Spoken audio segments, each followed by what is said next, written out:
چرواہے کے بیٹے کی انمول کہانی۔ یہ سرزمین عرب کے ایک بادشاہ اور اس کے مصاحب خاص کا قصہ ہے جس میں ہمارے لیے ایک سبق پوشیدہ ہے۔ کہتے ہیں ایک روز کسی طرح ایک شخص دربار میں داخل ہونے میں کامیاب ہو جاتا ہے۔ اندر پہنچ کر دیکھتا ہے کہ بادشاہ آج کسی بات پر خوش ہے اور دربار کا ماحول بہت اچھا ہے۔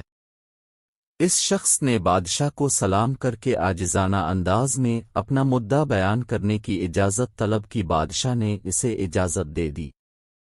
اس نے کہا کہ میں بے روزگار ہوں، جو کام مل جاتا ہے کر لیتا ہوں اور محنت سے جی ناؤ چراتا، مگر کچھ عرصے سے قسمت نے ساتھ نہیں دیا اور بہت تنگی سے گزر بسر کرتا رہا۔ اب نوبت فاقوں تک پہنچ گئی ہے۔ بادشاہ نے اس کی قابلیت پوچھی تو کہا سیاسی یعنی معاملہ فہم اور دانا ہوں۔ بادشاہ نے حکم دیا کہ اسے شاہی استبل کا انچارج بنا دیا جائے۔ حکم کی تعمیل ہوئی اور وہ کام پر لگ گیا۔ چند ہفتے بعد بادشاہ نے اسے طلب کر کے اپنے سب سے چہیتے اور اعلیٰ نسل کے گھوڑے کے متعلق دریافت کیا۔ اس شخص نے جو اب شاہی سواری کے لیے مخصوص گھوڑوں کے استبل کا انچارج تھا جواب دیا، حضور وہ نسلی نہیں ہے۔ یہ سن کر بادشاہ کو تعجب ہوا۔ اس نے سائس کو بلا کر اس بابت دریافت کیا۔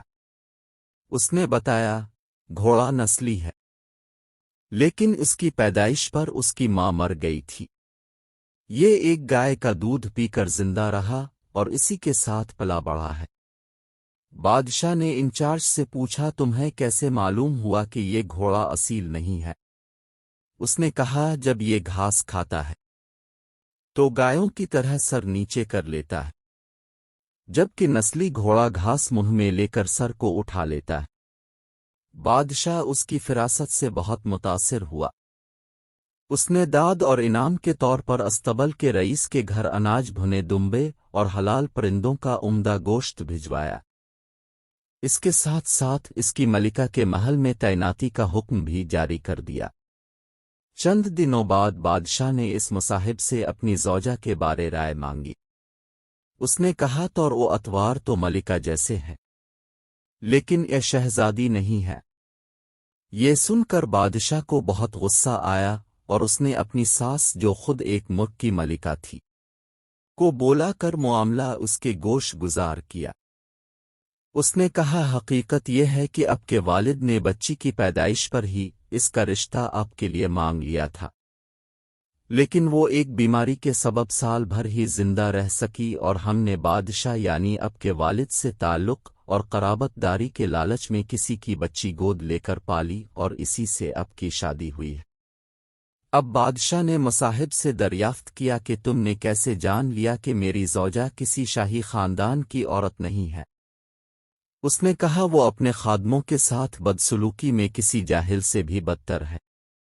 اب تو بادشاہ نے اس شخص کو دانا اور نہایت عقل مند مان لیا۔